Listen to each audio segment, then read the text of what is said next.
membahas kisah seram yang terjadi di sekitar kita. Kejadian-kejadian horor yang kalian alami, baik itu berupa pengalaman pribadi maupun urban legend yang ada di Indonesia. Harap menekan tombol like dan subscribe sebagai langkah support bagi kami untuk melanjutkan kisah-kisah seram lainnya.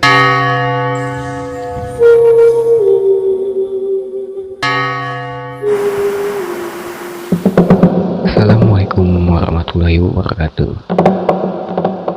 Selamat malam bagi para penonton setia channel Seram Indonesia.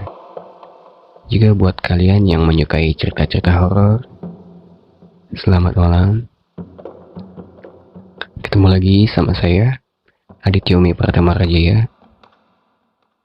Sebelumnya saya sempat bercerita di episode 1 di channel ini dengan judul Pocong Penunggu Hutan. Pada episode itu, saya berjanji untuk menceritakan tentang part keduanya.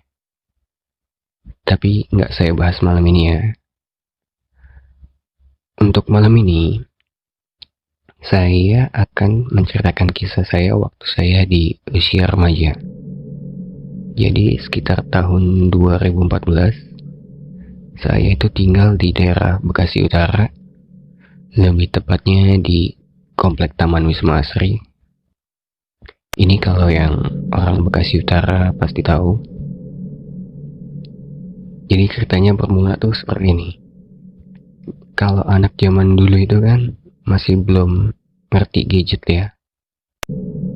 Masih lebih seneng pada main di luar, main bareng teman-teman, main petak umpet, main benteng, sekedar bercanda-canda di luar rumah.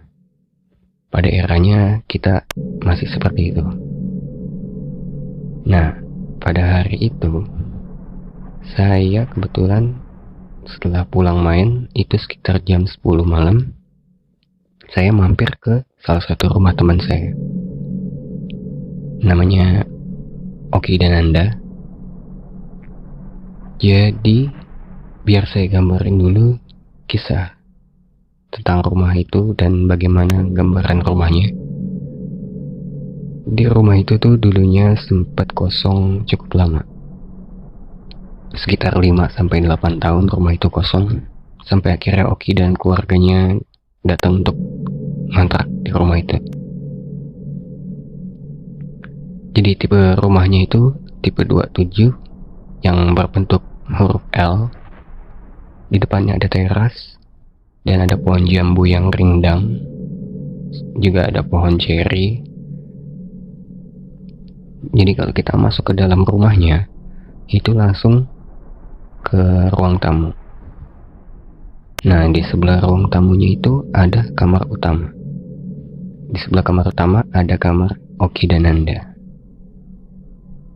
Nah, kalau kita lanjutin lurus arah dari pintu utama, itu kita langsung ketemu dapur. Di sebelah kiri dapur itu kita bakal melihat yang namanya kamar mandi, dan di sebelah kanan itu ada gudang.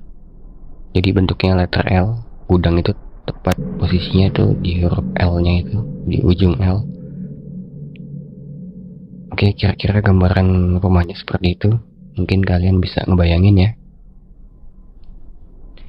Nah, kita balik lagi ke ceritanya. Jadi, malam itu saya mampir ke rumah Nanda dan Oki. Saya kemalaman pada waktu itu. Jadi nggak asik ya, kita asik cerita, ngobrol. Sampai akhirnya lupa waktu kan. Kita ngobrol sampai jam 11, nggak kerasa. Kebetulan memang rumah saya sih juga memang dekat situ. Tapi karena saya kemalaman, saya tahu pintu rumah pasti udah dikunci. Jadi malam itu saya mutusin untuk nginep di rumah Oki dan Anda. Nah, waktu nginep di rumah Oki dan Anda itu, saya tidur di kamar Oki dan Anda. Jadi berhadapan dengan ruang tamu itu kan ada 2 kamar. Satu kamar utama yang diisi orang tuanya, satu lagi diisi Oki dan Anda. Nah, malam itu isi penghuni rumah itu cuman ada Oki, Nanda, ibunya Nanda, dan saya. Bapaknya Nanda pada waktu itu mungkin sedang bekerja. Waktu kita mutusin untuk masuk ke kamar Oki dan Nanda, kita langsung tidur. Mungkin karena kecapean main, kita sampai tidur. Begitu sampai asar. Nah, entah itu jam berapa, tiba-tiba saya kebangun. Saya itu kebangun karena dengar suara pintu ada yang buka. Jadi pintunya Nanda ini, rumahnya, kamarnya, itu kayak pintu zaman dulu. Jadi kalau dia dibuka, itu ada suara bunyi seperti itu. Dan saya kebangun karena suara pintu. Zaman dulu ada kayak kasur spring bed yang bisa ditarik gitu bawahnya, spring bed susun. Nanda tidur di atas, saya di tengah, tepat di perbatasan antara kasur atas sama kasur bawah. Sedangkan Oki itu ada di ujung kasur posisinya. Nah, kan suara pintu kebuka ini yang bikin saya bangun, bikin saya jadi penasaran siapa yang masuk. Karena kan muka saya itu ketutup guling sama pembatas kasur kan. Tapi saya masih bisa ngintip. Jadi posisi si pintu ini ada di kaki saya. Saya ngintip ke arah pintu. Saya ngelihat ada Mama Nanda di situ lagi berdiri. Arahnya tuh udah masuk ke dalam kamar. Dia lagi berdiri udah di dalam kamar posisinya, tapi dengan posisi pintu kebuka. Nah, saya ada itu sekitar 10-15 menit merhatiin Mama Nanda, cuman berdiri aja di situ sambil merhatiin kita-kita yang lagi pada tidur. Beliau jalan masuk ke arah kamar. Nah, di depan kasur ini tuh ada kayak meja belajar. Di meja belajar itu ada kayak kaca. Beliau duduk di kursi meja belajar. Terus beliau tuh kayak nyanyi gitu, kayak bergumam. Tapi saya nggak tahu itu nyanyi lagu apa. Terus beliau miringin kepalanya. Jadi beliau itu lagi sisiran di depan meja belajar, di depan cermin sambil nyanyi gitu. Jadi dia posisinya ngebelakangin kita-kita yang lagi pada tidur. Itu saya ngerasa agak janggal sebenarnya. Apa memang udah kebiasaan Mamanya Nanda kayak begini kalau malam gitu kan? Saya kan nggak tahu. Jadi saya selama itu saya merhatiin aja tuh Mama Nanda cuman duduk sambil nyisir, itu ada lumayan lama lah ya. Sampai akhirnya beliau bangun, jalan pelan keluar dari kamar. Tapi pintunya nggak beliau tutup. Akhirnya karena saya juga kebetulan kebelet kencing ya, saya bangun tuh. Saya jalan ke arah kamar mandi kan. Jadi kalau kita keluar dari kamar Nanda, saya kan bisa langsung lihat ruang tamu. Kayak yang saya ceritain tadi, posisinya kan jadi dapur ada di sebelah kanan kalau dari arah kamar Nanda. Ya udah, saya ke arah kanan, ke arah dapur. Saya jalan tuh ke arah dapur. Terus saya belok ke kiri ke kamar mandi. Selesai buang air kecil ya, udah saya siram. Saya balik badan, langsung pengen balik ke kamar niatnya. Nah, pada saat saya balik badan, saya ngelihat ada Mama Nanda berdiri tuh, tepat di depan saya. Saya ngomong ke mamanya Nanda. Mamanya Nanda ngagetin aja. Tapi waktu itu beliau nggak ngejawab. Dan ekspresinya itu datar gitu aja. Beliau langsung balik badan, langsung jalan ke arah ruang tamu lagi. Jadi beliau jalan duluan, udah belok ke kanan, saya dari belakang gitu ya, nyusul. Saya baru jalan sekitar 2 langkah, itu tiba-tiba ada suara kayak benda jatuh dari arah gudang. Saya deketin ke arah sumber suara. Ternyata benar, memang ada kayak wajan gitu jatuh di lantai. Saya ambil wajannya, saya gantungin lagi kan. Nah, posisi dapur kan sebelah kiri, saya gantungin lagi ke tembok. Nah, waktu saya gantungin wajan ke tembok tuh nggak tahu kenapa saya kayak pengen lihat ke kanan. Kayak ada sesuatu yang nyuruh saya tuh untuk nengok ke kanan. Akhirnya saya nengok ke kanan tuh, ke arah gudang. Kan gelap ya arah gudang, jadi gudangnya itu ada kayak pintu kayu, dan sebelahnya itu ada jendela yang ada tralisnya gitu, terus ada kayak kawat ayam gitu loh. Nah dari arah jendela tuh saya perhatiin di jendela sebelah pojok kanan yang agak ke ujung, saya ngeliat kayak ada rambut gitu. Tadinya saya pikir sapu, jadi ada rambut dari arah dalam gudang tuh keluar gitu. Jadi posisi rambutnya itu menyembul dari arah gudang. Saya sempat perhatiin kok ada rambut di situ. Saya mikir itu rambut siapa gitu kan, oh mungkin rambutnya mamanya Nanda kali ya. Saya berpikir gitu aja. Akhirnya saya balik badan lagi tuh. Saya balik badan lagi untuk ke kamar karena masih ngantuk kan.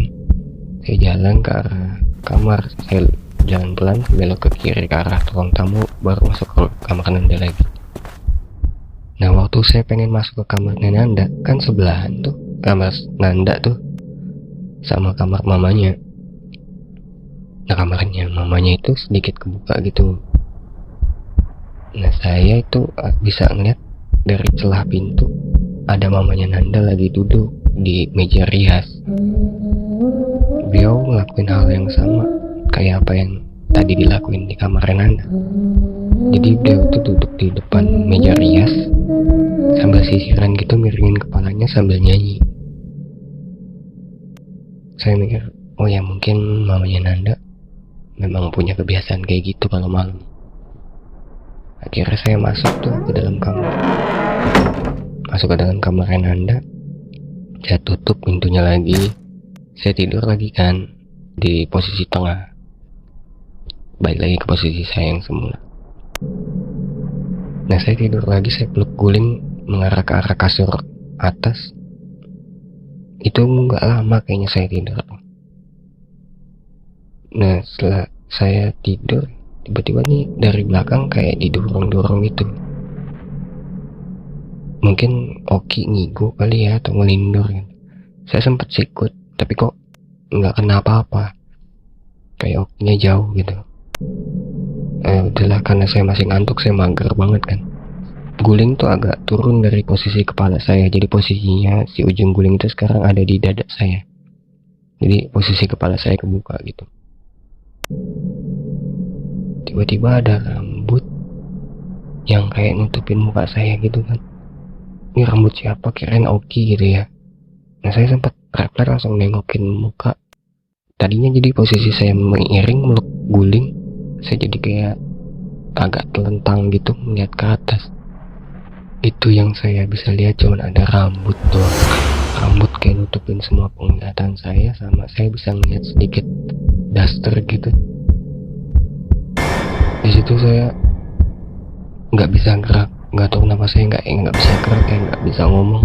Jadi kayak kekunci mulut itu, jadi kayak cuman pengen ngomong tapi nggak bisa. Pengen gerak pun kayak kaku gitu badan.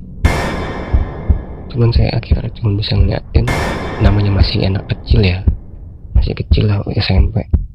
Nangis tuh saya ngeliat pemandangan kayak gitu. Nangis, akhirnya saya menutupin mata tuh. Nggak tahu dapat tenaga dari mana, saya akhirnya meluk guling lagi dan saya tutup muka saya sekencang-kencangnya pakai guling. Setelah saya ngerasa keadaan udah mulai normal gitu ya, udah nggak ada lagi gangguan-gangguan kayak gitu, saya beraniin diri untuk melihat lagi.